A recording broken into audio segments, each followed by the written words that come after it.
everyone, this is your boy NinjaTrixta here.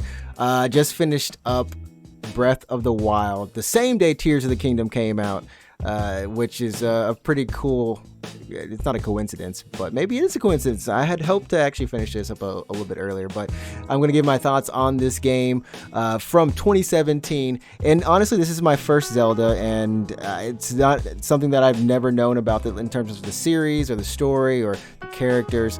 But this is the first one I've played from start to finish, and actively, as I like to say, knowing what I've done, because I messed around with it when I was a kid, but not really, understanding what to do and kind of completing the game, like I said. So I have to say, number one, I was a big skeptical doubter on this game for Breath of the Wild, and I know a lot of people, it's like your game of all time, the best, the one, the GOAT.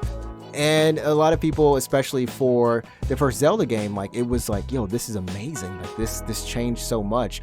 And we've had a lot of things that have come after Breath of the Wild in terms of, kind of spawning what some would say is a new genre where it still is open world. But, they do introduce a lot of things that open world games did not do before this. Not, too many, but just the fact that you can go anywhere, climb anything, and that being one of the major points, along with and I kind of say this in a way of I felt the game was a little outdated in terms of wait, it reminded me of games from the PS3 and the kind of Xbox 360 era, where physics were a big part of gaming at that point, implementing physics in a sandbox way. Sandbox physics games were huge. It was a trend. It was definitely there. And this reminded me okay, Nintendo kind of caught up.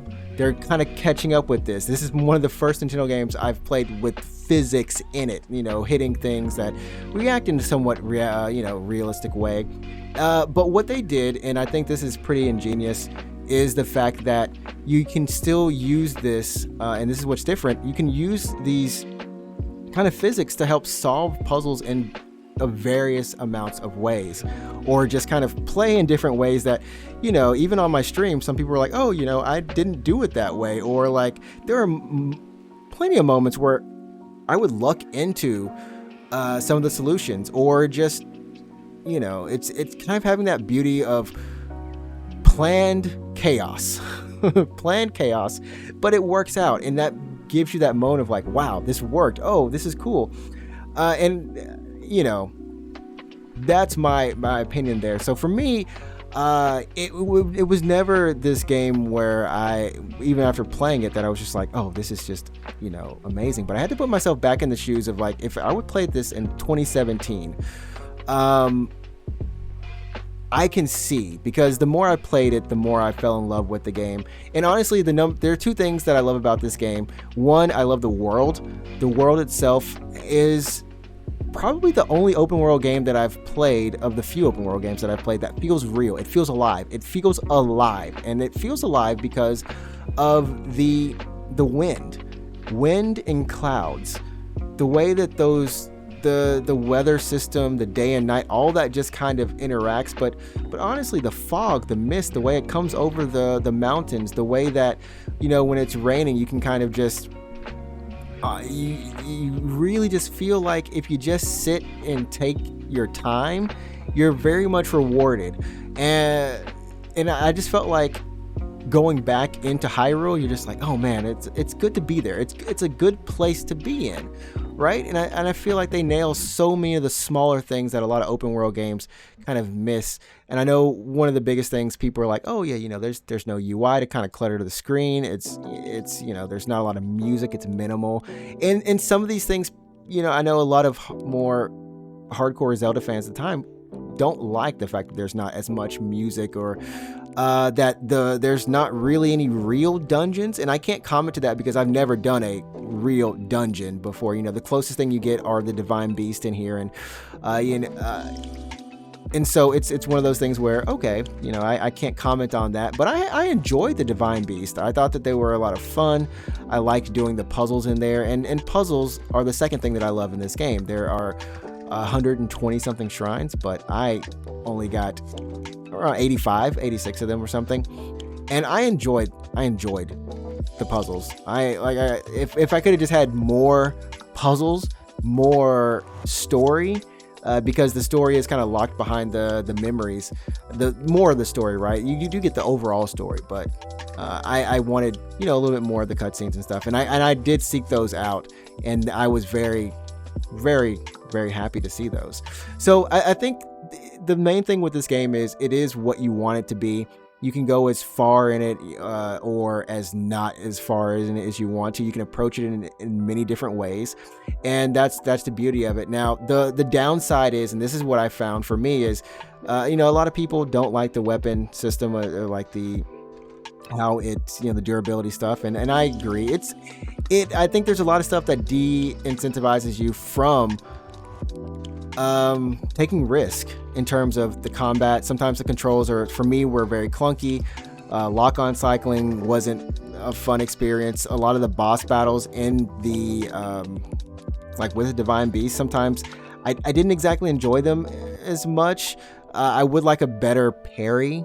I think the parry is fine the way it is in terms of what you're doing, but I would like a little bit more, like a tighter window in terms of, or I guess more indication. There we go, more indication, because sometimes then it could be just me, but a little bit more tighter controls if possible in the sequel. Now I know the sequel is already out, and they have addressed a lot of this stuff. I didn't actually care so much about the stamina system early on, because I kind of knew about it and I just dealt with it, right? But I can honestly say, it did take me 3 weeks to kind of really put aside a lot of the controls, the issues that I was having, and then just kind of relax and get into it. Because if you approach the game as a game, it fails, in my opinion, right? Because we're used to having so many things rewarded. We're used to being rewarded for okay, you did a side quest, you get a reward that you might use or something. None of the side quests in this game are going to give you something to use. Sometimes they do, very rare. Maybe I didn't do it, who knows. But I felt like the rewards just never justified the time you put into it sometimes, which is the difference between Elden Ring, right? I felt like all the rewards I got in Elden Ring, whether I used them or not, I felt like they were all justifiably worth it. I felt like, oh, okay, I can use this. Oh, this is cool. You had a reaction to it, or it was part of the lore. That's what I kind of liked about Elden Ring. But I can say, and I don't know how much Elden Ring changed or grew in terms of being after Breath of the Wild. That game was already in development, but still, seeing the similarities and what I like about one and what I like about the other has been really interesting as a journey for me. And I guess to sum it up, honestly, I love the game. I love the game. I grew from not really caring at one point to now, Link is my bro, aka Lunk, aka Lunkle, aka Uncle Link.